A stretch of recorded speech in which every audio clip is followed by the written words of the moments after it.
নিশ্চয়কৈ দেৱপ্ৰতিম চাওক, যেতিয়াই অসমত বিজেপি চৰকাৰে প্ৰথমবাৰৰ বাবে শাসনলৈ আহিছিল তেতিয়াই তেওঁলোকে এটা প্ৰতিশ্ৰুতি দিছিল যে দেশৰ ক্ৰীড়া ৰাজধানী হিচাপে গুৱাহাটীক গঢ়ি তোলা হ'ব।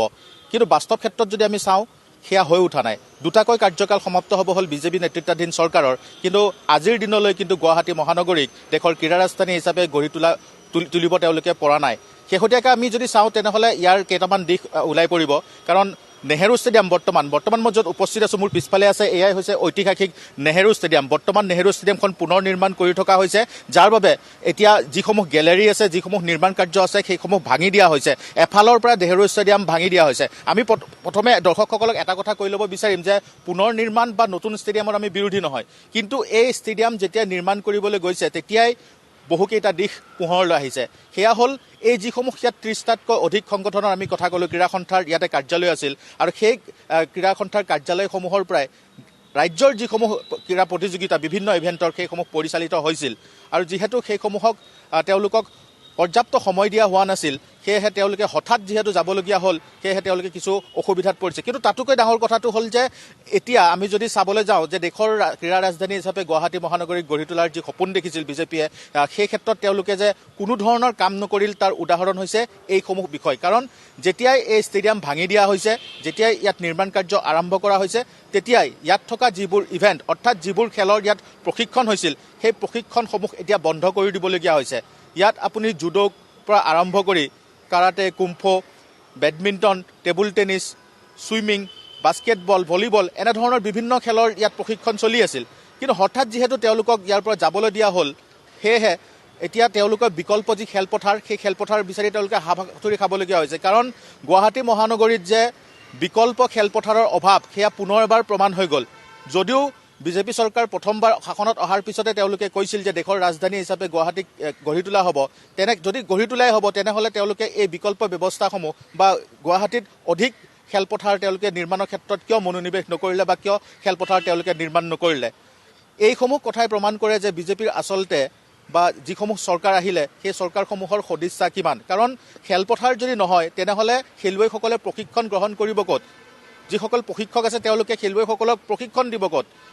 এনেধৰণৰ বহু কথা আহে। আমি যদি কওঁ তেনেহ'লে মাথো 4 বা 5টা ইভেণ্টৰ যি খেল, সেই ইভেণ্টসমূহৰ প্ৰশিক্ষণৰ বাবে বা খেল অনুষ্ঠিত কৰাৰ বাবে সৰুসজাই ষ্টেডিয়ামত তেওঁলোকে বিকল্প স্থান দিছে, কিন্তু সেয়াও পৰ্যাপ্ত নহয়। কাৰণ গুৱাহাটী মহানগৰীৰ মাজমজিয়াৰ পৰা যদি কোনো খেলুৱৈ সৰুসজাইলৈ যাবলগীয়া হয় তেনেহ'লে সেই খেলুৱৈসকলে পুনৰ আকৌ আহি স্কুল বা কলেজলৈও তেওঁলোকে যাব লাগিব, আৰু তাৰপিছত তেওঁলোকে সন্ধিয়াৰ ভাগত পুনৰ তেওঁলোকে প্ৰশিক্ষণৰ বাবে যাব লাগিব।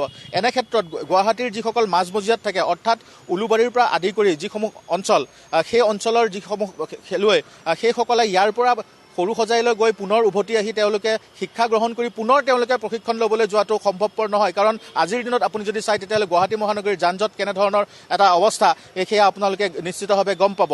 এতিয়া কথাটো হ'ল যে চৰকাৰে যে বাৰে বাৰে যে কৈ আছিল যে গুৱাহাটীক ক্ৰীড়া ৰাজধানী গঢ়ি তোলা হ'ব, গুৱাহাটীক পৰ্যাপ্ত যিসমূহ আন্তঃগাঁথনি, সেই আন্তঃগাঁথনি দিয়াৰ ক্ষেত্ৰত বহু দূৰ আগবাঢ়িছে। আচলতে এইসমূহ কিমান দূৰ সত্য এয়া ইয়াৰ এইসমূহ ঘটনাৰ পৰাই পোহৰ নিশ্চয়কৈ ধীৰাজ কথা আছিল যে গুৱাহাটী ক্ৰীড়াৰ ৰাজধানী হ'ব।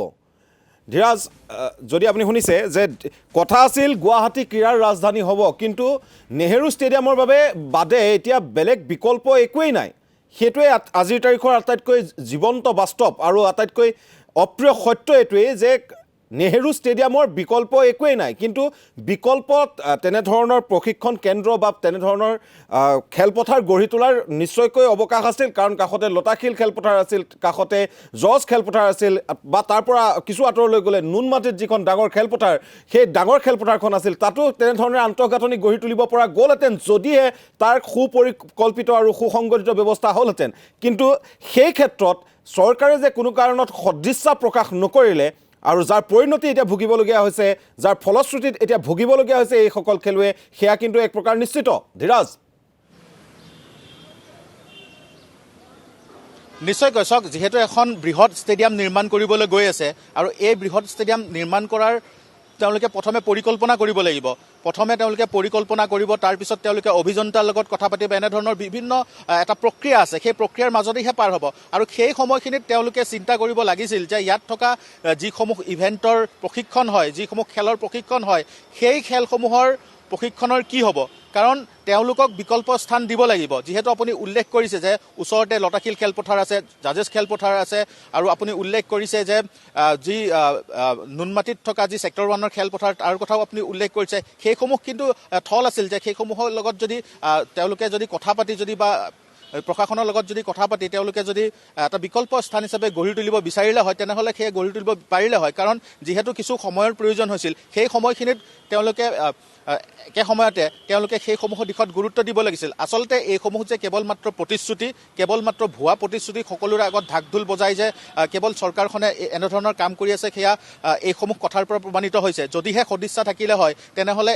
এইসমূহ ইভেণ্টৰ ক্ষেত্ৰতো তেওঁলোকে গুৰুত্ব প্ৰদান কৰিলে হয় কাৰণ আজিৰ দিনত আপুনি যদি চাই তেতিয়াহ'লে বহু সংখ্যক গুৱাহাটী মহানগৰীৰ মাজমজিয়াৰ ছাত্ৰ ছাত্ৰীয়ে এই নেহেৰু ষ্টেডিয়ামতে তেওঁলোকে প্ৰশিক্ষণ গ্ৰহণ কৰি আছে কাৰণ সকলোৱে সৰু সজাইত গৈ তেওঁলোকে প্ৰশিক্ষণ গ্ৰহণ কৰাটো সম্ভৱপৰ নহয় যদিও পল্টন বজাৰত ছাই খেলপথাৰ আছে বা ছাইৰ এটা প্ৰকল্প আছে কিন্তু ছাইৰ তাতে নিৰ্দিষ্ট যিসকল বাছনি হয় সেই বাছনিভুক্ত খেলুৱৈসকলেহে তাত প্ৰশিক্ষণ গ্ৰহণ কৰিব পাৰে তেনে তুলনাত যদি সাধাৰণ কোনো এজন ছাত্ৰ ছাত্ৰী বা কোনো এজন খেলুৱৈ যদি প্ৰশিক্ষণ ল'বলৈ আহে তেনেহ'লে প্ৰথম অৱস্থাত তেওঁলোকে হয় লতাশিল খেলপথাৰত ক্ৰিকেট আছে ক্ৰিকেটত যাব লাগিব নহয়তো তেওঁলোকে জাজ ফিল্ডত যাব লাগিব কিন্তু আন যিসমূহ ইভেণ্ট আছে সেইসমূহৰ বাবে গুৱাহাটী মাজমজিয়াৰ একমাত্ৰ স্থান আছিল এই নেহেৰু ষ্টেডিয়াম আৰু এই নেহেৰু ষ্টেডিয়াম এতিয়া পুনৰ নিৰ্মাণ কৰাৰ বাবে তেওঁলোকৰ বিপদৰ সন্মুখীন হ'বলৈ লাগিছে আৰু যদিহে নিশ্চয়কৈ ধীৰাজ এটা কথা স্পষ্ট হৈছে ইতিমধ্যে এটা কথা স্পষ্ট হৈছে যে যিটো নীতি দেখিবলৈ পোৱা গৈছে সেই নীতিৰ ক্ষেত্ৰত এটা স্পষ্ট হৈ পৰিছে যে আন্তঃগাঁথনি নিৰ্মাণ হ'ব ঠিকেই তাৰ বাবে খেলুৱৈৰ ভৱিষ্যত যি হয় তাক লৈ কোনো কেৰেপ নাই